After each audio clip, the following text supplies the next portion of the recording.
بەناوی خوای گەورە سڵاوتان لەبێت بینەرانی بەڕێز و خۆشەویست نوێی 12 هەموو ساڵی وەکو ڕۆژی زیانی بەرەنگاربوونەوەی گەندەڵی دیاریکراوە لە هەرێمی کوردستانی چەند مەراسیمێک بە بۆنەی ڕۆژی زیانی بەرەنگاربوونەوەی گەندەڵی بەڕێوەچوونەوە دەستەی دەستپاکی هەرێمی کوردستان باز لەو دەکات لە 6 ساڵی ڕابوودا قەبارەی گەندەڵی 423 ملیار دینار بوو و لەو بڕەش توانیویانە 17 ملیار بگەڕێنەوە بۆ حکومەت بە میوان دەرێک لا بەڕێزان لە سۆوی سەرکی دکتۆر سەروەر محەممەد دکتۆرە لە ڕوبەڕبوونەوەی گەندەڵی لە زانکۆی نیوکاسڵی بەریتانی هەروەها لە هەولێرەوە دابەن محەممەد ئەندامی لیژنەی دەستپاکی پەرلەمانی کوردستان تاوتوی ئەم پرسە دەکەین سەرەتا راپۆرتێک دەبین. لە ڕۆژی جیهانی ڕوبەڕووبوونەوەی گەندەڵیدا دەستەی دەستپاکی هەرێمی کوردستان کۆنفرانسێکی بۆ چۆنیەتی ڕوبەڕووبوونەوەی ئەو دیاردەیە لە کوردستان ئەنجامدا. سەرۆکی دەستەکەش گێڕانەوەی متمانەی هاوڵاتیان دەبەستێتەوە بە دژایەتیکردنی گەندەڵی. بەپێی ئامارێکی دەستەی دەستپاکی قەبارەی گەندەڵی لە هەرێمی کوردستاندا 423 ملیار دینارە. تا ئێستاش 1027 داوای سزایی هەبووە. 281 کەیسی تایبەت بە گەندەڵی ئاراستەی دادگاکان کراوە و 304 کەیسیش لە ژێر لێکۆڵینەوەدایە. کۆی قەبارەی گەڵنەڵی خەمنراو لەو ژمارەیەکە بۆم باسکردن تەقدیر دەکرێت بە 423 ملیار کەواتە ئەوە ناوەڕۆکی ئەو 1027 کەیسە زاییە و علاقەی بە کەیسەکانی تری هەواڵدەری و زانیاریەوە نییە. ئەو پارەی کە لە چەند ساڵی ڕابردوودا بۆی ئەو کەیسە زایانەوە بەهۆی دەداخلی دەستەی دەستپاکی لێکۆڵینەوەکانی ئێمە و بەسەرپێشتی دادوەری لێکۆڵینەوە گەڕاوەتەوە 17 ملیار و 790 میلیۆن دینارە کە لە ساڵانی ڕابردوو لە کۆی ئەو داوا سزایی کە بۆم باسکردن گەڕاوەتەوە و بڕی پارەی دەست بەسەر جارگیرا ئەوەیە 2 ملیار و 770 میلیۆنە. سەرۆکی داواکاری گشتی هەرێمی کوردستانیش ئاشکرای دەکات داوای زۆریان لەسەر گەندەڵکاران تۆمار کردووە و نووسراویان ئاراستەی چەندین بەڕێوەبەرایەتی کردووە لە سەر پێشێلکردنی مافی گشتی. بەڵێ ئاگادارمان کردێتەوە بە دائیمی ئێمە کتاب بۆ داوایرەکانەکەین و داوای زانیاریان لێ دەکەین لەسەر ئەو خروقاتانەی کە ڕوودا لەوێ لە داوایرەکان بەڵێ هەبووە گیراوە و هەبووە تەبان داومان تەدادگا زۆرمان داوتە دادگا لەوانەیە کە گەندەڵیان کردووە. نەبوونی ئیرادەیەکی بەهێز لەلایەن حکوومەتی هەرێمەوە وای کردووە پرۆسەی ڕوبەڕووبوونەوەی گەندەڵی زۆر بە سستی بەڕێو بچێت و ئەو دیاردەیەش بەردەوام بەرەو پەرەسەندن بچێت. بۆیە دەستەی دەستپاکی هەرێم بۆ دژایەتیکردنی گەندەڵی و گەیاندنی هەرێمی کوردستان بە کەناری ئارام داوای کۆدەنجی و هەماهەنگی زیاتر لە دەستگاکانی حکوومەت دەکات. بەرەنگاربوونەوەی گەندەڵی پێویستی بە دەستە جەمعی هەیە،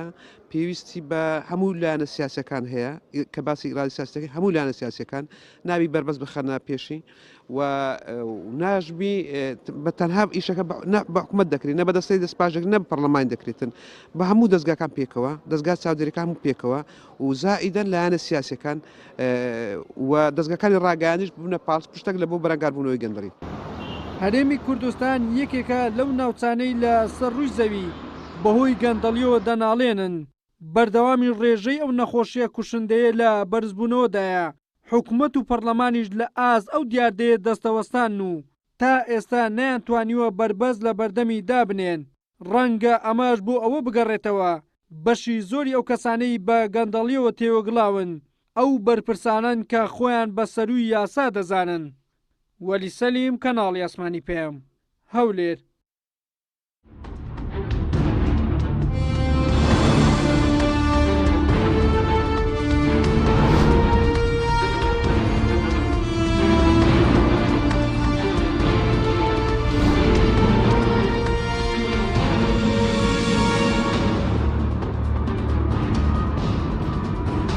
جارێکتر سڵاوتان لەبێت بینەرانی بڕە سوپاس بۆ میوانەکانمان دکتۆر سەرۆ بە خێربێنگ لە بەرزستانەوە دەست پێ بکەین سەرەتا ناساندنێکی کورتی گەندەڵی و جۆرەکانی گەندەڵی بکەین و لە هەرێم و عێراقا هەموو جۆرەکانی گەندەڵیمان هەیە. بەڵێ سەرەتا بۆ پێناسی گەندەڵی ئەگەر بێت و پێناسیی بکەم یا پێناسی بانقی دەولی بەکاربێنم یا پێناسی شەفافێتی نێودەوڵەتی ئەڵێ خراپ بەکارهێنانی دەسەڵاتی گشتیە بۆ بەرژەوەندی تایبەتی یاخود ئەڵێ ئەوی ئینترەستس پاوە فۆ پرایڤێت گەین. بەڵام یەکێک لە مشکلەکانی پێناسی گەندەڵی ئەوەیە ئایا بەچی ستاندارێک ئەتوانی بڵێ ئەمە دەسەڵاتی گشتی خراپ بەکار هاتووە و مەبەست لە لە ئەوەی کە پێڵێن پرایڤێت گەین یاخود دەست بەرژەوەندی تایبەتی یا بەرژەوەندی کەسی چییە. زۆر جار ستانداری قانونی ناتوانێت ئەم کێشە چارەسەرکات. زۆر جار یعنی ئەم کێشە لە ڕووی نەزەریوە کە ئەڵێن بەکارهێنانی دەسەڵاتی گشتی بۆ بەرژەوەندی تایبەتی زۆر ئاسانە بە دەمبیڵی، بەڵام کاتێ ئەچینە پراکتیکاڵ و ئەچینە ژیانی ئەچینە ناو لە کەیسێکە یعنی مەسەلەن لێکۆڵینەوە ئەەکەی سێرەکەی ئەمە جیاوازە. مەسەلەن بۆ نمونە دەسەڵاتی کەسێک لە دەرەوەی لە حیزبێکا بێ بەکار بهێنرێت، یعنی تەسیر لەسەر کەسێکی شخصێکی ناو حکومت کە ئەو دەسەڵاتە بەکاربێنێ بۆ بەرژەوەندی تایبەتی بەس بچێتە ناو بەرژەوەندی حیزبەکەەوە بچێتە ناو بەرژەوەندی حیزبەکەەوە کەمە کێشە دروستەکە. بۆ نمونەمان هەیە، بۆ نمونە لە ئەڵمانیا هێڵمەت کۆڵین بڕێک پارەی وەرگر لە کەسێکی تیجار خۆی وەزیر و بڵێ سەرۆکی ڕاوێژکاری ئەڵمانیا بوو، بەڵام پارەکە کاتێککە بردیان پارەکەی وەرگرت چەند بڕێک ملیۆنە دۆلارێک بوو، نازان بڕەکەی بیسەوە چەند بوو کە لە محکەمە لێکۆڵینەوەیان لەگەڵا کردوتی دەخۆ ئەگەر بەپی پێناسەکەی ئێوە بێت من ئەو پارەم نەخسوتە ناو گیرفانی خۆمەوە بەڵکو بەکارم هێناوە بۆ حیزبەکەم، حیزبی دیموکراتی ئەوەی کریستیانی پێڵێن. یعنی لەمەوە بۆیان دەرکەوت کە بەڵێ پێویستمان بە ئەوەی هەیە پێڵێن ریدیفینیشن ئۆف کۆڕەپشن، یعنی پێویستە سەر لە نوێ پێناسە بکرێت و یعنی هەموو کەیسێک ناتوانانی ئەو پێناسی بەسەرا تەطبیقی بڕامە پێناسەیەکی گشتگیرە، یعنی پێناسەیەکی زۆر گشتگیرە کەیس هەیە، یعنی بە شێوەیەکی قانونی ماوەستەوەی کە گەندەڵی بە یاسایی کراوە، ینی ماوەست دەوێت مەبەستمەوەیە، یعنی زۆر کەیسی گەندەڵی هەیە ئەم پێناسە ناگرێتەوە، یعنی ئەگەر بەپی ئەم پێناسە تەعاملی لەگەڵا بکەی لە محکەمای دۆڕێنی. باش ئەی جۆرەکانی گەندەڵی بە شێوەیەکی گشتی چین، ینی کامیان لە هەمویان مەسەلەن خەتەرترە؟ ئێمە لە کوردستانە مەسەلەن هەموو جۆرەکانی گەندەڵیمان هەیە؟ وڵا خۆی وڵات بۆ وڵات فەرقی هەیە، ینی جۆرەکانی گەندەڵی ئەگەر بێت و لە عێراقا بە شێوەیەکی گشتی باسی کەم لە دوای 2023 با نەڕێن بۆ پێش 2023 ئەوەی کە هەبووە پێڵێن پاترۆن سیستەم، یعنی مەسەلەن حیزبێک دەسەڵاتدار بووە لە عێراقا و ئەو حیزبە کۆمەڵی خەڵکی موالی بۆ حیزبەکەی خۆی ئیشی یاوە پێیان ئیمتیازاتی یاوە پێیان، بەڵام تا ڕادەیەکی زۆریش بە گەندەڵی پێناسە نەکراوە. بەڵام لە دوای 2023 ئەتوانم با من دیسانەوە بێمەوە بەسەرەوە جۆرەکانی گەندەڵی ناتوانم تەسنیفیکەم بڵێم جۆری گەندەڵی گەورە و گەندەڵی بچووک. طبعا ئەمە وەسفی دەرەچێ پێناسەکەمان یا مەسەلەن جۆرەکانی گەندەڵی وەسفی دەرەچێ. ئەتوانم بڵێم گەندەڵی سێ جۆری تایبەتی هەیە ئێستا حالیان لە عێراقا، یعنی یەکێک لەوانە کە بە زمانی ئینگلیزی پێڵێن یعنی کلاینتالیزم، یعنی مەسەلەن تۆ حیزبێکی سیاسی چۆن مشتری بۆ خۆت دروستکەی، مشتری بەو مانای یعنی مەسەلەن چۆن کەسبی ئەسواتی خەڵک بکەی، خەڵک داگیرکەی، یعنی مەسەلەن ئیشەکە دەم بە تۆ بەس لە داهاتوە بێ سەوت بی بە من بەس ئیشەکەت بە قانونی ئەدەمێ، یعنی کەس نازانێ ئەمەش گەندەڵیە. ئەم جۆرە لە شاراوەی لە گەندەڵی هەیە، یعنی ئەبێ کەشفیکەی لەو دیوی دەرگا داخراوەکانەوە. جۆرێکی کە لە گەندەڵی ئەوەیە کە لە عێراقا هەیە حالیان، یعنی لە هەرێمی کوردستانیشا هەیە، ئەوەیە بوونی ئەم هەموو کۆنتراکتە کە لە دوای 2023 ئەم ئاوەدانکردنەوەی عێراق بڵێ کە پارەیەکمان هەیە، تەوان پارەی عێراق و پارەی هەرێمی کوردستان لە زەریبە وەرناگیرێ. من لە وڵاتانی ئەوروپا پێچەوانە هەیە، وڵاتی ئەوروپا دەخلی حکوومەت لە زەریبەوەیەت، لەبەرەوە منیش وەکو هاوڵاتی حکوومەت بە پرسیارە زانم چۆن ئەو پارەی من سەرفەکات. بەڵام لە عێراقا لە پێڵێن ئیکسترا ئیندستری، یعنی لە نەوتەوەیە پارەکە کە پێ ئیکۆنۆمی ڕێند، یعنی ئەو پارە زۆرەی کە لە ئابووری یەتە بەردەست ئەو کەسانە بڕێکی بە ئەو شێوە سەرفەکەن، ئەوەی کە پێم وتی کلاینتالیزم، یعنی بە شێوەی ئەوەی کە من و تۆ لە حکوومەتین ئیشە دەم بە کەسە حیزبەکانی خۆمەوانی لە چواردەوری خۆ من دوو تەبعەت بەم شێوە ڕۆشتووە ئەم شەبەکە فراوان بووە. کارێکی کە ئەوەیە کە حیزب دەوڵەمەند بووە، کۆمەڵی خەڵک دەوڵەمەند بووە بەهۆی ئەوەی کە مەسەلەن کۆمەڵی عقودی حکوومەت هەیە ئەیا بەو کۆمپانیانەی کە پێیان ئەڵێن پۆلیتیکال کۆمپانی، یعنی کە ئەو کۆمپانیانەی کە ڕەبتیان هەیە لەگەڵ گروپێک لە کەسانی سیاسی، یعنی پێڵم پۆلیتیکال ئەوەی کە ینی بزنس، یعنی من لە حکوومەتان ڕاستە کاریسیە بە لە هەمان کاتا گروپێک لە کۆمپانیا هەیە سەهمم هەیەتیە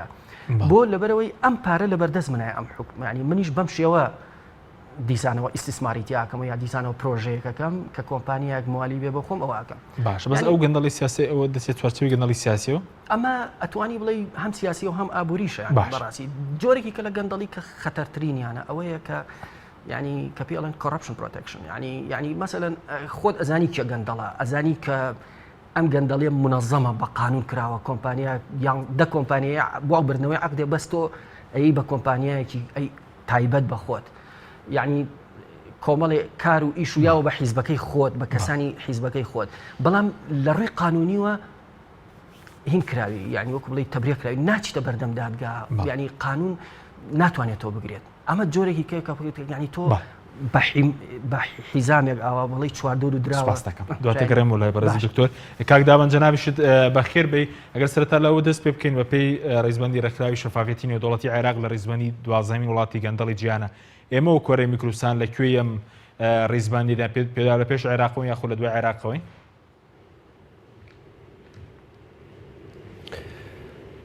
بە ناوی خوای گەورە و بەخشندە و میهرەمان سڵاو بۆ بەڕێزە سڵاو بۆ بینەرە خۆشەویستەکان سڵاو بۆ میوانە بەڕێزەکە و تاوان ئەو بەڕێزە باش پێناسەیەکی گەندەڵی کرد و بۆ جۆرەکانی گەندەڵیش گەندەڵی سیاسی گەندەڵی دارایی گەندەڵی ئەخلاقی گەندەڵی فەرهەنگی گەندەڵی ئیداری و کۆمەڵێک جۆری تر گەندەڵی هەیە کە هەموو جۆرەکانی بەبێ ئیستیسنا لە هەرێمی کوردستانە هەیە و جۆری گەندەڵی گەورە و بچووک کە گەندەڵی بچووکەوەی تۆ لە ئاستێکا بیکەی ینی تاسیراتی بۆ گروپ و بۆ کۆمەلگاکە و بۆ ڕوتی سیاسی وڵاتەکەونە بێمەیان هەیە و جۆرێکیش گەندەڵی هەیە کە ڕاستەوخۆ تاسیری لە ئاوری وڵاتەکە و تاسیری لەسەر سیاسەتی وڵاتەکە و تاسیری لەسەر کۆمەلگاکە بەگشتیە بێ دیسانەوە ئەوەشمان هەیە لە نەتیجە بۆ نمونە وەکو گەندەڵی دیسانەوە ببوورە گەندەڵی یاساییشمان هەیە کە ئەمانە هەمووی بربڵاون ڕۆژانە لەم سێکن ڕۆژانە لە ماڵپەڕەکان و لە میدیاکانەوە گوێمان لێ بێ بەرچاومانەکەوێ لەمسی ئەەکەین لە ئیدارەدانی وڵاتەکە شادیسانەوە باش ئەمە وجودی هەیە لە گرنگترین ئەو گەندەڵیانەی کە لە هەرێمی کوردستانە بەرچاو خەڵ ڕۆژانە لەم سێکا گەندەڵی سیاسیەوە گەندەڵی داراییە لە گەندەڵی سیاسیە بۆ نمونە انتخاباتەکان و تەلاوکردن بە انتخاباتەکان جۆرێک لە گەندەڵیە و لە مەسەلەی داراییشە لە ساڵانەوە پێنجی دارایی هەرێمی کوردستان پشت بە داهاتینەوە بەسێ دیسانە ڕشەوە ئەمە گەندەڵی زۆری تیاکراوە جگە لە ناڕوونی و ناشەفافی و لە بوارەکانی تر ئەوەی کە پێویستە بە هەرێمی کوردستان عێراق 12مین وڵاتە لە ڕیزبەندی وڵاتانی جیهانە بێگومان لە دوای ساڵی 2023 نزیکەی 881 ملیار دینار براوەتە دەرەوەی وڵات ئەگەر بە حەجمی ئەو حیسەی ئێمە هەمانە لە عێراقا بە حەجمی ئەو بەرکەوتەی ئێمە هەمانە لە عێراقا ئەوە نەمان بەرکەوێ حەجمی ئەو گەندەڵی لە هەرێمی کوردستانە هەیە نزیکەی 70 بۆ 100 میلیارد دلار بووە لە دوای ساڵی 2023 و ئەم ڕقەمەش دوور نییە لە ڕاستیەوە و وجودی هەیە باشە کاک دابان لەسەر حەجمی گەندەڵی کاک دابان بەڵێ لەسەر حەجمی لە ماوەی ڕابردووە بەڵێ کە بەڕێز دەڵی لە هەرێمە بەڵێ لە ماوەی ڕابردووە بەڵێ بڵێ بەڵێ لەسەر حەجمی گەندەڵی کە بەڕێز دەڵێ 70 میلیارد دلار بۆ لە هەرێم لە دوای 2023 بەڵام ئەمڕۆ دەسەی دەستپاکی باز لەوە دەکە کە 453 میلیار بڵێن 423 میلیار دینار بووە.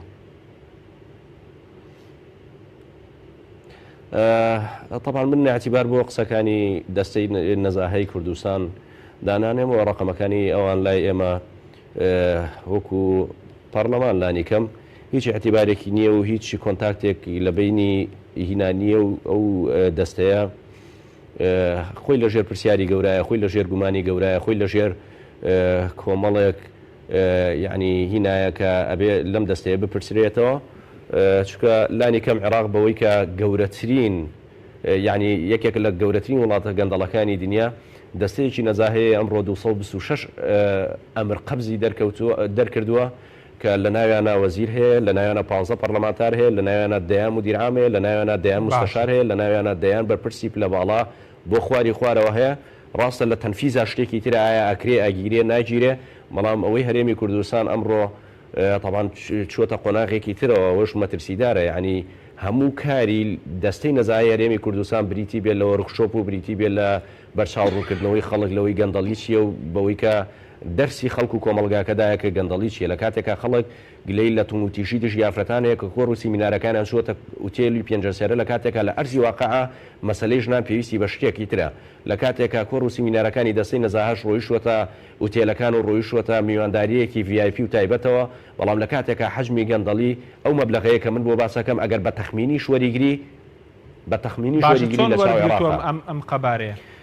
طبعا لە ماوەی ڕابردووە بەرپرسانی عەفومکەی لە ماوەی ڕابردووە بەرپرسان لە هەرێمی کوردستانە نکۆڵیان لە بوونی گەندەڵیە کرد وشەی گەندەڵی هەر یەکێک بوو لە بێزراوترین وشەکان لە هەر کۆبوونەوەیکی حزبی لە هەر کۆبوونەوەیکی ڕسمی تۆ باسی گەندەڵی بکردە ئەوان پێی قەڵسەبوون ئەوان یعنی بە جۆرێک لە حساسیت وەریانەگرت خۆشبەختانە کە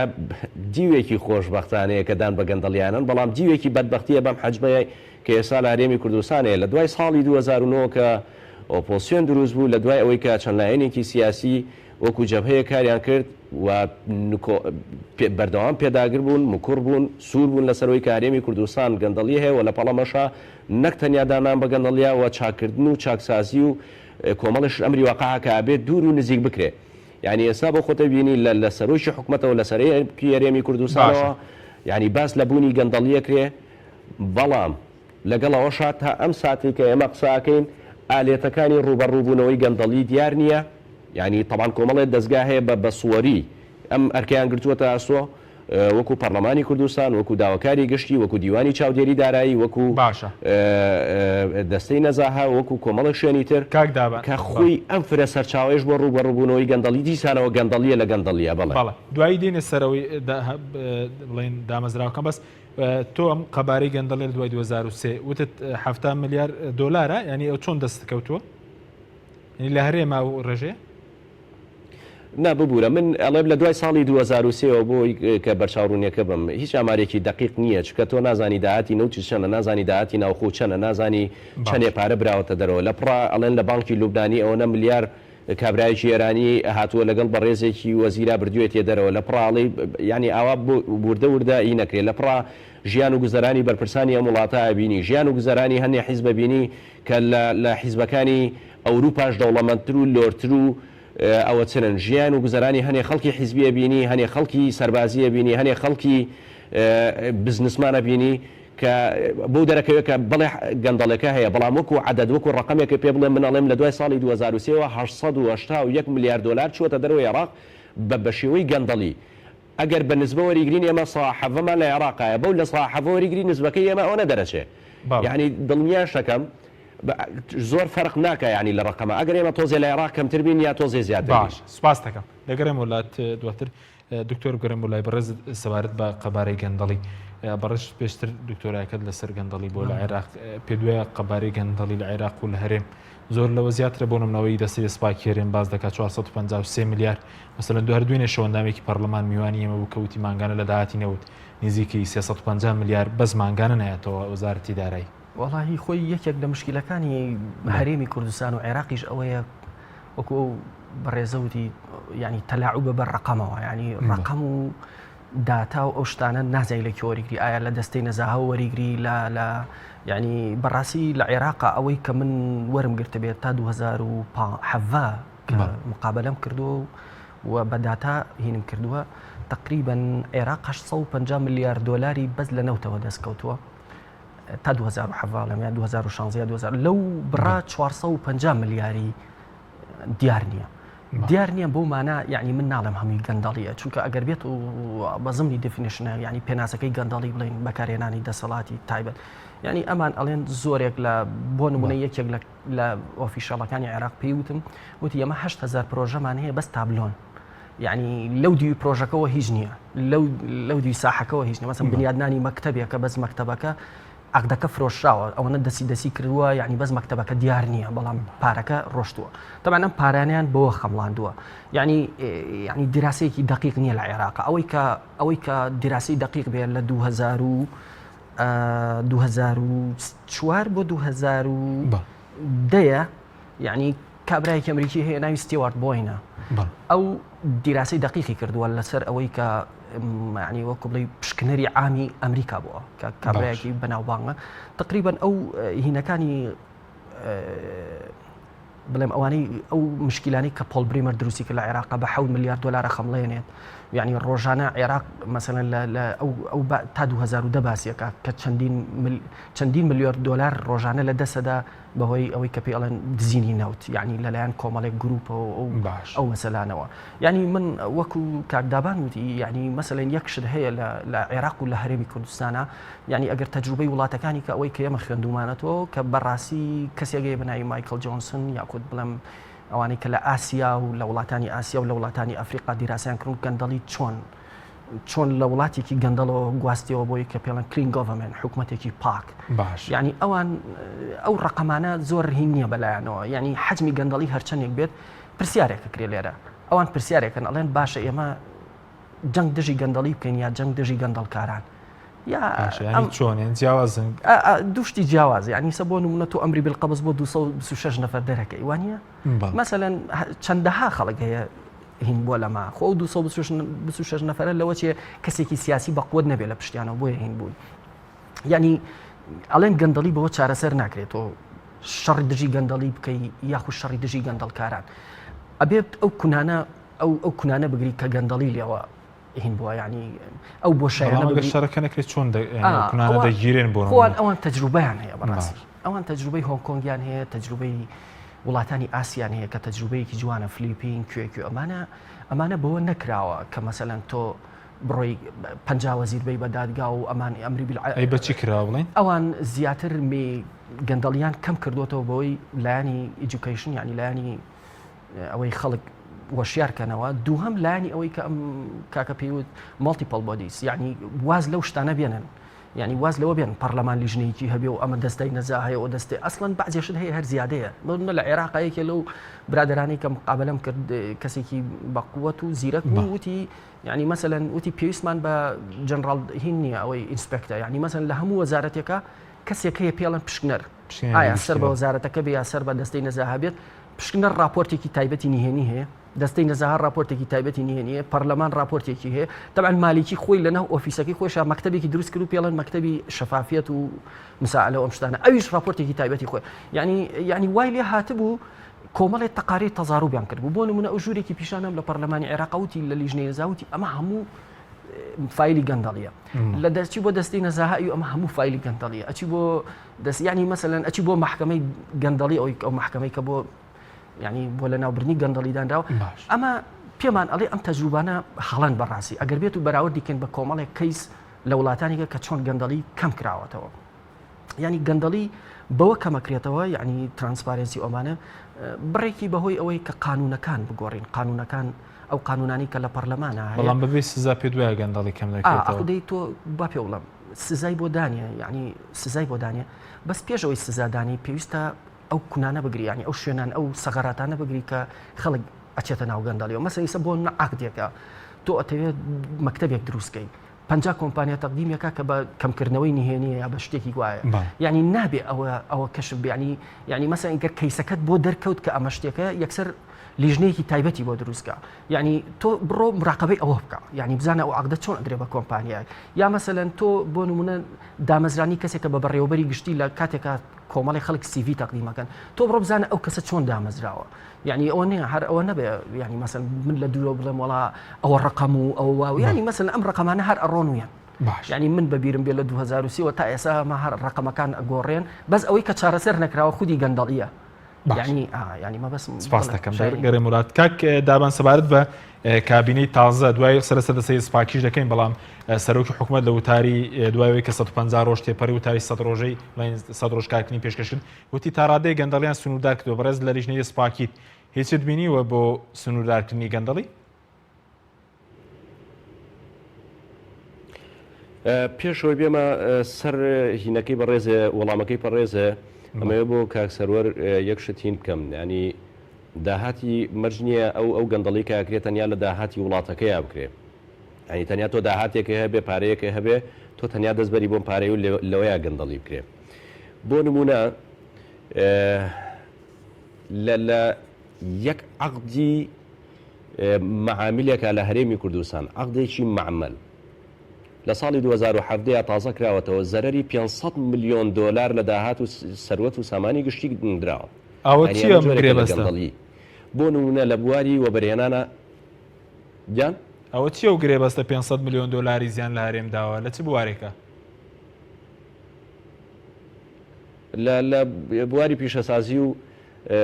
لە بواری پیشەسازیایە ئەوە تەفاسیلی زۆرە یعنی ئەچینە سەری کە بە ئیمزایی سەرۆکی حکوومەت و جێگرەکەی کراوە لەگەڵ وەبەرهێنەرێکا بەڵام زەرەکەی بای ئەوە نەبووە نزیکەوە بۆ 10 ساڵ 15 ساڵی تر ئەم گرێبەستە بەردەوامە نانە کابینێت ساڵی 2007 دەوتم بۆ نمونە لە بواری زەویوزارە لە بواری وەبەرهێنانە تەنیا و زەویانەی تەرخان کراوە بۆ بواری وەبەرهێنان یعنی لێک دراوەتەوە زەرب و تەقسیم کراوە نزیکەی بای 40 میلیارد دلار زەوی لە هەرێمی کوردستانە بەهەدەر دراوە نزیک لەو مەبلەغەش سەرمایه‌دار و وەبەرهێنەرەکان لە هەرێمی کوردستانە قازانجیان کردووە و خۆشان حاڵی وەبەرهێنان و حاڵی کەرتی وەبەرهێنان و حاڵی پرۆژەکانی وەبەرهێنان و حاڵی گەندەڵەکان لە بواری وەبەرهێنان و ئەوانەیە ئازان بۆ نمونە لە قەرزەکان و قەرزانەی کە حکوومەتی هەرێمی کوردستان لای وەبەرهێنەر و لای سەرمایه‌دار و لای دەوڵەمەند و لای کۆمەڵی خەڵکی تر هەیەی لە ماوەکانی ڕابردووە گەشتە نزیکەی 700 بۆ 800 میلیۆن دلار ئێستا ڕقمێکی تر هاتووەتەوە کە نزیکەی 200 میلیۆن دلار ئەم مەبلەغە کەمی کردووە ینی ئەمە ژۆرێکی ترە لە گەندەڵی ئەلبەت لێخۆشبوون هەبووە و بە یەک ئیمزا کە نووسراوە لێ خۆشبوون لەسەر یەک وەرەقە نزیکەی 1 میلیۆن دلار لێخۆشبوون بۆ تەنیا یەک شخص کراوە بۆ نمونە لە داهاتی نەوتە ینی لە هەر لە داهاتی نەوتە ئەو داهاتی نەوتە پێشەوەی بگەڕێتەوە بکەوێتە ژێر چاودێری ڕێقابی مالی پێشەوەی بکەوێتە ژێر چاودێری وەزارەتی دارایی لە ناو حساباتی وەزارەتی سامانە سروشیەکانە بە دەیان میلیۆن دلاری لێ تەرخان کراوە بۆ کۆمەڵێک شوێن کە تاوەکو ێستا دیار نییە و پارانە ینی 10 میلیۆن دلار نووسراوە بۆ ئەو پێشمەرگانی کە لە 600,000 دینار موچەکانیان کەمترە لە ماوەی ڕابردووە بەڵام ئەو پارەیە دیار نییە وەزارەتی پێشمەرگە بەدەستی نەگەیشتووە بۆ نمونە 5 میلیۆن دلار تەرخان کراوە بۆ دەستەی ژینگە لە هەرێمی کوردستان بەڵام پارەیە نەگەیشتووەتە دەستەی ژینگەوی نەبووە ینی بۆ نمونە 7 میلیۆن دلاریان نزیک لەو مەبلەغانە تەرخان کراوە بۆ کەسوکاریان فالوانە کە موچەکانیان لینە بەڵام مەبلەغانە دیار نییە ئەمانە لە داهاتی نەوت گەندەڵی لە هەرێمی کوردستان بەشێکی زۆری بە یاسایی کراوە ئێستا مۆدێلی گەندەڵیەوە نەماوە تۆ دەستێک لە گیرفانە بگری یان پارەیەک بەدەستەوە بگری یا بەرتی لە فەرمانگەیەکا بگڵ قانونی تایبەتی بۆ دەرەچێت ئەگەر قانونیش طبعا ئەمەیان دوو جۆرە قانونێکی تایبەتی بۆ دەرەچێنی بۆی مەجموعەیەک یافیەیەک سوودمەند بن کە ئەمە جۆرێکە لە گەندەڵی یان قانونێک دەرەچێنی بۆ ڕێگری لە هەنێک گەندەڵی کام قانونێکیشی پێ ناکرێت کە دیسانەوە ئەمە جۆرێکە لە گەندەڵی کە قانونێک پەکەقی بۆی کە ئیجاعات نەکرێت باشە کاک دابان ئەسڵەن هەنێ لە گەندەڵی کە بە قانون ببوورە بە قانون ناتوانرێ بکرێ بە بڕیار و بەڕێنمایی تایبەتی سەرۆکی حکوومەت جێگری سەرۆکی حکوومەت لە ماوەی ڕابردووە کراوە دەیان دۆسی گەندەڵی بەو شێوەیە هەبووە بۆ ڕێگریەکانیش لە گەندەڵی طبعا باشە ناوبڕێکمێ دەگەڕێم وڵات کاتی ناوبڕمان دەگەڕێم وڵات کاک دابان بەڵێ بینەرانی بەڕێز ئەفۆکەی پێش ناوبڕەکە و ببوورێت خۆ بە ئەم جۆرەش لە تاوەکەم چکە تەنیا گەندەڵی لا داهاتە ناکرێت ئێستا بۆ نمونە پێوەری ئاوی ماڵان پێوەری ئاوی ماڵانە بەسرێ بۆ خەڵک بۆ نمونە ئەم پێوەرە فاشلە و کۆتایی پێهاتووە و ینی شکستی هێناوە ئێم پارەی لە داهاتی دەوڵەت نەبووە لە گیرفانی هاوڵاتیەوە وەرگیراوە 20 میلیۆن دلار وەرگیراوە و کۆمپانیەکان ڕۆیشتن و یعنی 20 میلیۆن دلار قازانجیان کردو کە ئەمە جۆرێکی ترە لە گەندەڵی چکە پێوەرەکە ئاوا خوێنێتەوە پێوەرەکە کوڵەتی خراپە پێوەری سینیان هێناوە پێوەرێکە بە کەڵکی شەبکاتی ئاوی هەرێم نایە خۆ ئەم پارەیە لە داهاتی گشتیەوە نەبووە بەڵکو لە گیرفانی هاوڵاتیەوە هاتووەتە دەرەوە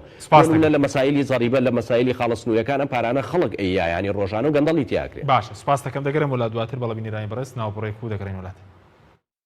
تۆپ ئارت تاکە بریکاری تۆڕی میدیایی کۆمەڵ بۆ دروستکردن و بڵاوکردنەوەی ڕێکلام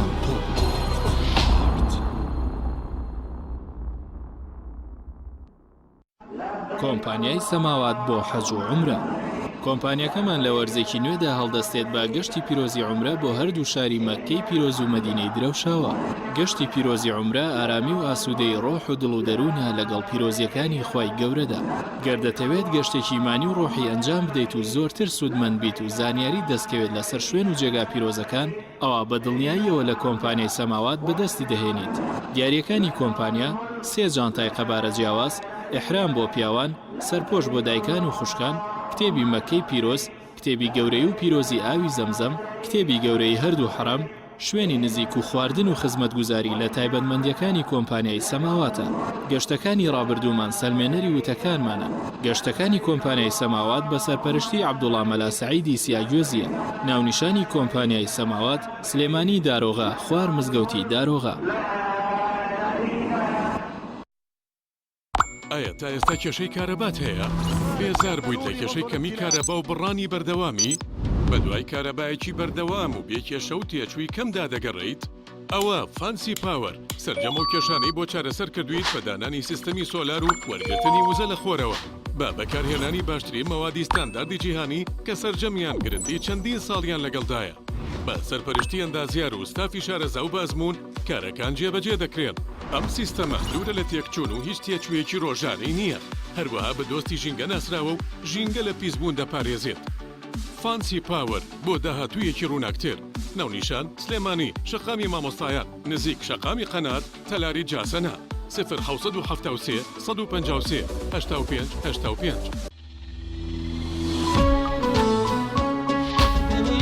چی بخوازێ ئارەزووتان لارچی بێ برنجیمانیا بەدەستم بە ئاسانی دروستە بێ کاتێ هەموو شێت تاڵ بوو خۆشترینیان دێتە سەرمێز تەموو چێژی برنجی ئیمانیا یەکتری داگرنامێ لە ڕۆژی لەدایک بوون تا تۆ شایستەی جوانترینی ئەمەوێ هەموو دڵخۆش بن تۆ شێش لە ژیان ببینی برنجی مانیا هێزی خوانە شایستەی ماڵ میوانە. برنجی 11-21 هندی و 11-21 پاکستانی مانیا بە تام و چێژ و ناوازە و تەنیا تاکە برنجە لە هەموو ئەوروپا بەکاردێنرێت. ئەم کوڕانەی چالاکە حەزی لە چپسێکی چاکە بۆیانینی لای تاکە زۆر تەندروستە و زۆر پاکە. ئەم چەشناوی ڤاریە حەزی لە چپسی نینیە نینی تامی سروشتیە هیچ چپسێک وەک ئەو نییە. هەژوانیش کوڕێکی جوانە حەزی لە ئاهەنگێرانە لە یادی لەدایک بوونەکەی چپسی نینی بوو هەڵبژار دەکەی. نینی هاوڕێی مناڵانە تامی خۆشە و بێزیانە بۆن و ڕەنگی هەمە جۆرە شێوە و قەبارەی زۆرە. بشاری نینی تامێکی لە یاد نەکراو. تەندروستی خۆم لەلا گرنگە بۆیە هەمیشە بە دوای ئەو خۆراکانەدا دەگەڕێم کە لە شولارم تێک نادات و ئەم پارێزێ لە قەڵەوی بۆیە زۆر گەڕام تا باشترین برنجی سروشتیم دۆزیەوە.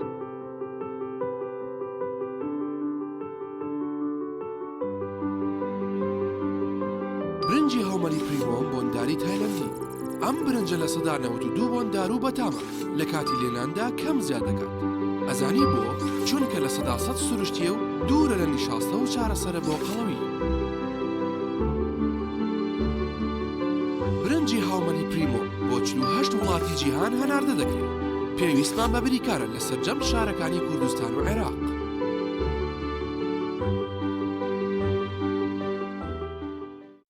تۆپ ئارت تاکە بریکاری تۆڕی میدیایی کۆمەڵ بۆ دروستکردن و بڵاوکردنەوەی ڕێکلام.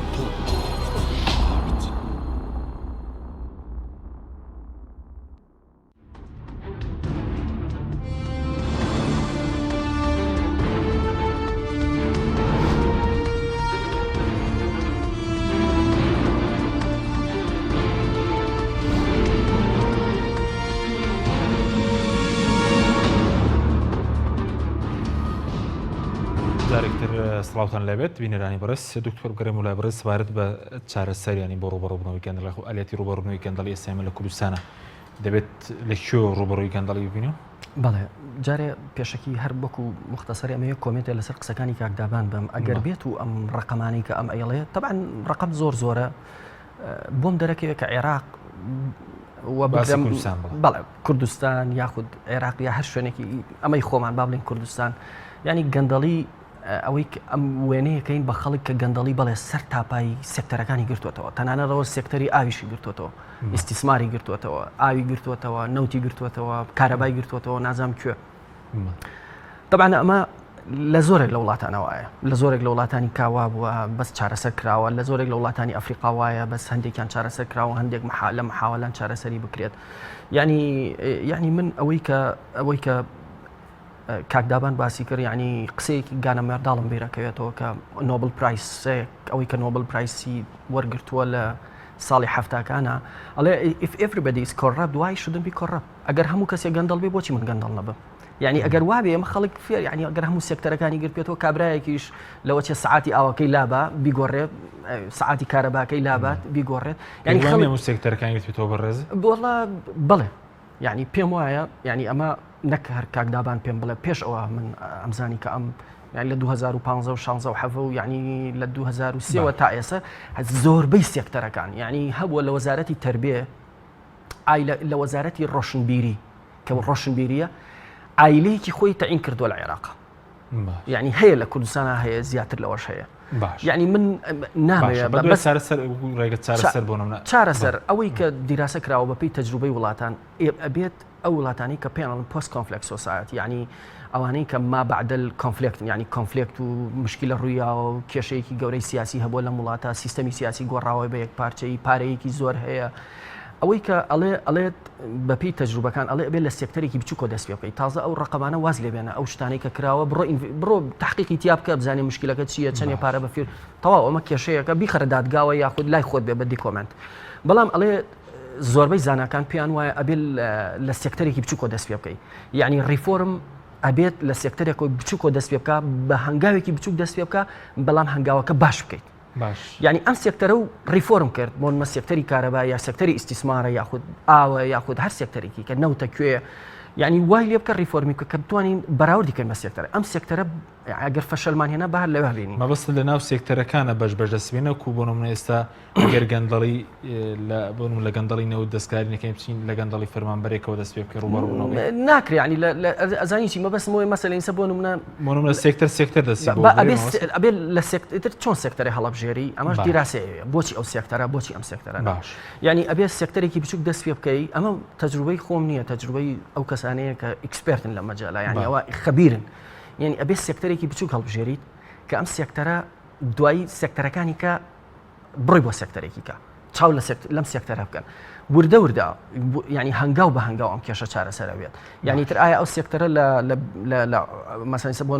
بنیادنانەوەی چوزام وەزارەتی شارەوانیەوە دەست پێ بکەی کە باسی زەویەکە ئەڵێ 40 میلیارد دلار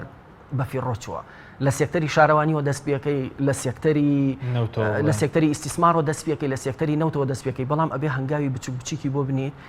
وردە چارەسەریکەی پشت بە کۆمەڵی خەبیر و داتا و ئەو شتانە بەسین نابێت پشت بە خۆمان بەسین ئێمە بەڕاستی لەو مەسەلا کە تۆ کێشە جاری وها کە ئێستا گەندەڵیان شپاندۆ بە سەرەتان یعنی زۆر جار ئەڵێ چارەسەری نیە ینی مەسەلەن یعنی نابێت تەنها پشت بە عیلاج و بیرکردنەوەی مەحەلیانە بەسین ئێمە 100 ڕقم بێنە هەڵی ڕێژە بڵێ وایە یعنی مەسەلەن چارەسەری نیە ئەم شتە یعنی ئەم ڕقەمانە مانای چییە مانایەوەیە گەندەڵی سەر تاپا کوردستانی گرتوێتەوە بەڵام سێکتەرەکە ڕیفۆرمکە دوایی کۆپیپەیستی مەکە بەسەر سێکتەرەکانی کە بزانە سێکتەرەکانی کەش چیانەوێت وردە بڕۆ من چارەسەری من ئەوەیە سپاس دەکەم کاک دابان سەبارەت بە کابینەی نوێ پێشتر پرسیارم کردی بەڵام باسیێنێک دۆسی ترت کرد یعنی هیچ ئەنگاوێک نراوە بۆ ڕوبەڕووبوونەوەی گەندەڵ یاخود ئەوەی کە وابەر بە تایبەتی لە پشکی بزوتنەوەی گۆڕان مەسەلەن یاریدەرێکی بۆ کاروباری چاکسازی ئێمە بەکوێ گەیشتووە؟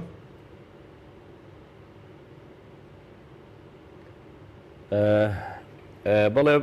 طبعاً باسکردنی گەندەڵی بۆ حەجمە یان باسکرد بەم شێوەیە کە باسی هەموو سێکتەرەکانەکەین بڵێ بەفعلی هەیە و ڕقەمانە حەزوری هەیە باش و ئەم ڕقەمانە طبعاً خەڵک تا ڕادەیەک ڕاهاتوە ینی بەم مەبلەغانە چکە لە ئەوروپا ڕەنگە کەسێک کە سەرۆک بێیان کەسێک سەرۆکی ئەنجومەنی نوێنەرانیان بەرپرسێکی سیاسی گەورەی وڵاتەکە بێت لەسەر $2,000 ینی درابێ بە بەحکەمەش و یان دەستی لە پۆسەکەی کێشابێتەوە کە ڕەنگە مەبلەغەکە تاسیری نییە ینی وەکو کۆمەلگاکە و تەنانەت تەنیا بۆ کۆنتترۆلکردن و تەنانەت بۆ سەرۆرکردنی یاساوانەیە بەڵام لە هەرێمی کوردستانە کە باسی $20 ملیۆن $20 ملیۆن ینی $2,000 یعنی نازانم حجمەکەی زۆر گەورەیە ئەگەر کەسێک هەست بەوە بکە کە ئەم پارەیە مڵکی ئەوە ئەم پارەیە کە مڵکی دەوڵەتەوە ئەبێ دەوڵەت لە نەتیجەیە لە ڕێی خزمەتگوزاری و لە ڕێی چوزانم داهاتی لە ڕێی خزمەتگوزاری و جادەوبان و لە ڕێگەی کۆمەڵی ترەوە بیخاتەوە خزمەتی ئەو یعنی گەندەڵی بەم شێوەیە نابێ بە بنێشتە خۆشە هەر باس بکرێت و هەرین بکرێت ینی باسکردنی ئەمەش بۆ چییە ینی ئەو ئالێتانی کە ڕوبەڕووی گەندەڵی پێکراوەتەوە لە ماوەی ڕابردووە من ئێستا بۆ جەنابی باسەکەم بزانم چەند مایی پێکەنینە ینی بۆ کەیسێکی گەندەڵی تۆ جارێ بێ کەیسەکە بدۆزیتەوە دام و دەستگاکانی حکوومەتی هەرێمی کوردستانەوە بە تایبەتی ئەو شوێنەی کە زۆرترین گەندەڵی تیاکرێت کە وەزارەتی سامانە سروشتیەکان وانەیە ینی وەزارەتێکی کۆنکرێتیە وەزارەتێکە بە ئاسانی معلوماتی لێ نایەتە دەرەوە داتا و ڕقەمی لێ نایەتە دەرەوە ئەم وەزارەتە تۆ بڕۆ مەلەفێکی وەزارەتی سامانە سروشتیەکان بێنە بزانم لە پەرلەمانی کوردستانەوە ئیساری بکە ناگاتە نەتیجەکە یەکێک لە پایەکانی ئەرکی پەرلەمانی چاودێریکردنە باش لەوێەوە تەنیا توانی هەر باسیەکەی وەکو باسکردن بڕوە لە دوای ئەوە تۆ ئیحالەی ڕێکابەی مالیەکەی لە دوای ئیحالی دەستەی نەزاهەیەکەی لە ناو دەستەی نەزاهەیە بۆ نمونە مەلەف هەبووە هەرداکراوە لە ناو دەستەکەیە چکە خەڵکی گەورە و بەرپرسی گەورەی لە پشتەوە بووە وە کۆمەڵێک تەلاعوبی پێوە کراوە باشەوە دانێکە لە دەستەی نەزاهەش ئەم کەیسا ڕاتە پێشەوە ئیحالەی مەحکەمە و داواکاری گشتیەکرێ داواکاری گشتی لەم هەرێمەیە کە دەسەڵاتی قەزایە خۆی لەژێر پرسیاری گەورەیە لەو مەراحیلەش ئەگەر دەرچێت ئەگەر بۆ نمونە لەو مەراحیلەش دەرچێت محکمە قەراری لەسەریا و لەناو محکمەیەکی بۆ نمونە سەربەخۆ لەناو دەسەڵاتێکی دادوەری سەربەخۆیە قەرار لەم کەیسەدرا ئەکەوێتە لای چی ئەکەوێتە لای جێی تەنفیزیەوە بۆ ئەوەی کە قەرارەکە جێبەجێ بکە جێی تەنفیزی دام و دەستگای پۆلیس و ئاسایش و کۆمەڵێک شوێنی ترە ئەم دام و دەستگایانە باش سەر بە شوێن ئەنی من لە جەناب تەپرسم تاوەکو ئێساش ئێمە ئەناڵێنین بەدەستەوەی کە بەشێکیان سەر بە حیزبن کە بەشێکیان هەیمەنی حیزبیان باشە کاک دابان بەسم کابینێتی کردووە کاک دابان ئایا پۆلیسێکی حیزبیە توانێت بۆ نمونە بڕوا بڕیاری محکەمە ببوورە عەفوکەی با تەواویکەم بڕیارێکی محکەمە بەسەر ئەمەیە جێبەجێ بکە ئەم کەسە دەستگیر بکە وادانێت دەستگیری کرد خراپ سژنەوە بەڵام لە هەموویەوە لە نەتیجەیە یەتەوە حیزبەکەی لەناو پەرلەمانی کوردستانە بە عەفویەکی عامی کاتە دەرەوە باشە ئەمە ڕێکارەکانی ڕوبەڕووبوونەوەی گەندەڵیە لە هەرێمی کوردستانە کە مایی پێکەنینە یعنی هەر جارێک بۆ نمونەی وڵاتێکە هێنەوە لە محارەبەکردنی فەسادە سەرکەوتوو بووە یەن دامەزراوەیەکی بۆ دروستەکەن دامەزراوەکە غەرقی مواساتی ئەم وڵاتەشە بێت و دیسانەوە ئەو مواسەش تووشی گەندەڵیە بێ باشە بەس کابینەی تا ئێستایی کردووە سەوارد بە ئەنجومەنی وابڕێر ئەنجومەنی چاکسازیش پێک بێنرێ ئەنجومەنی ڕوبەڕووبوونەوەی گەندەڵی پشکەکەش بڵێن و یاریدەری سەرۆکی حکوومەت و کاروباری چاکسازی بە کورتی بێ سوپاس دەکەم چونکە تەوەری تریشمانەوە طبعا ئەو ئێستحقاقی بزوتنەوەی گۆڕانەوە دەست پێەکەم طبعا پێشمەرج و مەرجەکانی چوونی بزوتنەوەی گۆڕا مەرجی ئەساسیەوەیە کە ئەبێ چاکسازی بکرێت لە سێکتەرە جیاوازەکانە ئەبێ بەگژی گەندەڵیا بچینەوە چکە پێشتریش ئەم لایەنانە بزوتنەوەی گۆڕان و لایەنەکانی تیش ئەمە خواستەکانیان بووە و ئێمە یاریدەدەرێکی سەرۆکی حکوومەتمان بەرکەوتووە بۆ کاروباری چاکسازی طبعاەوە بێ قانونی ئەنجومەنی وەزیرانی بۆ تعدیل کەیتەوە تاوەکو ئەو دەست بەکارە بێ ئەمە تۆزێکی پێچێ باشە ئەوەی کە پێویستە بە حکوومەتی هەرێمی کوردستانەوە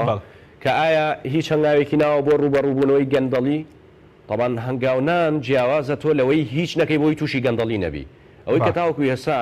لەم کابینەیە بینراوە کابینەکە زۆر جوڵی نییە زۆر جموجوڵی نییە زۆر کار ناکات زۆر ئیش ناکات زۆر بەشێکی زۆری شتەکانی وەسانووە ینی کابینەیە کە نەبزی شتەکانەکە بۆ نمونە مەسایلی دارایی وەزارەتەکانی خستووەتە ناو وەزارەتی دارایی خۆیەوە ینی داهاتی وەزارەتەکانی تر بۆ نمونە لە بواری استیسمارە هیچ مۆڵەتێک نایە بۆ نمونە لە بواری پیشەسازیە بە تەحەفوزەوە هەنێی نەکا بۆ نمونە لە پێداویستیە زەڕورەکانی خەڵکە کە وەکو نەوت و کۆمەڵێک شیترە زۆر بە تەحەفوزەوە هەنگاوانێ ینی ئەتوانی بڵێ ئەم کابینەی هیچ ناکە بۆی تووشی فەساد نەبێ ینی حکومەتداریش بەم نەوە ناڕوا بەڕێوە تۆ هیچ نەکەی بۆی تووشی فەساد نەبی ڕقەیەکی لەسەر نەگیری بڵێ کاکام کابینەیە ئەم گەندەڵی کردووە. باشە کاتم زۆر کەماوەکەی بەڵێ کاتم زۆر ڕاگررتنی گەندەڵی ڕاگررتنی گەندەڵی بەوەی ئیشنەکەی ئەمە بەشێکی پرۆسەکەیە بەشێکی تری پرۆسەکە بێ خەڵک لەم سیکە تاوکو ئێستا ئەو دەستەی نەزاها کە من و تۆ ینی ئەمڕۆ هەنێ قسەم لەسەری کرد ناوی یەک کەس بۆ ڕای گشتی تەنانەت بۆ پەرلەمانی کوردستان ناوی سیانەکەی ئاشکرا نەکردو کە لەسەر مەلەفی گەندەڵی یا بێتی بە دادگایان بۆ نمونە ئەوە بڵێ ئەوە سزاکەیەتی باشە ئەم دەستەیە خۆی جارێ مەساریفی لەو پارانە زیاترە کە گەڕانوێتیەوە بۆ نمونە ئەبێ لانی کەم من لە کۆبوونەوەی پەرلەمانی شاداوام کردووە لە کۆبوونەوەی لیژنەکانە لانی کەم ئەبێت جورئەتی ئەوە هەبێ ناوی ئەو کەسەی کە گەندەڵیە کە ئاشکرا بکرێ بۆ خەڵک کۆمەڵایەتی بەدواوەیە بەڵام کەسێکەوە تحفظ و ترسیە بۆچی گەندەڵیەکە ینی باشە بۆچی لە مەسەلەی شەرەفە ناوی سیانی کەسەکە و چوزان و شتەکانی بڵاوە کرێتەوە بە ڕسمەکەی خۆیەوە بەڵام قابل لە مەسەلەی شەرەف و ناموس لە مەسەلەی گەندەڵی ئاسانتر بێ باشە زۆر باشە بەس وەکو پەرلەمانیش هیچی کردووە بە خولەکێکی ترمامەوە ئەو لەو بڵین بەداچوونەی کردوتان بۆ هەڵە سنووریەکان هیچ بەرە پێشچوونێکێ بۆ ڕاوەستانی و گەندەڵێ بە کورتی بێ سپاس دەکەم. طبعا ئەمەی کە لە خاڵە سنووریەکانە کراوە لە مێژووی پەرلەمانی کوردستانەوە لە مێژووی میدیای کوردیا تۆزێت دەگمەنە چکە ئێمە وەزیرەکەی لە خۆمانە تازە دەست بەکار بووە و حجمی گەندەڵەکان لە خاڵە سنووریەکانە زۆرە و ئەو گەندەڵی کە لە خاڵە سنووریەکانە کراوە بەشێکی لە ئیرادەی سەروی حکوومەتی شۆ ینی سەرۆکی حکوومەتیش ئیرادەی بەسەرەوە نییە و بەشێکیشی بە قانون کراوە ینی بە قانون عقد بۆ کۆمپانیایە کراوە بەشێکشی بە ڕێنمایی و بە بڕیار و ئەوانە کراوە چکە جێگری سەرۆکی حکوومەت یا سەرۆکی حکوومەتی پێشوو ئەمانە کردویانە بۆی لە سەلاحیاتی هی نیشانیە ئێمە لە ماوەی ڕابردووە ئەم کەیسانە بە دوواداچوونمان بۆ کردووە لیژنەی مەیدانیمان پێکێناوە دەستمان خستووەتە سەرکەم و کوڕەکان چکە لە دوای مەسەلەی نەوت و ئیسیسمار پێم وایە یەکێک لە هینەکانی داهات سەرچاوەکانی داهات خاڵە سنووریەکانە کە حجمێکی زۆر گەورە ینی ئەو گەندەڵیانە کە هەیە زەرێکی زۆر گەورەی لە داهاتی باشبێت لانی کەم کۆنتترۆل کرێ ئێمە ئەومان قۆستوەتەوە کە ئێستا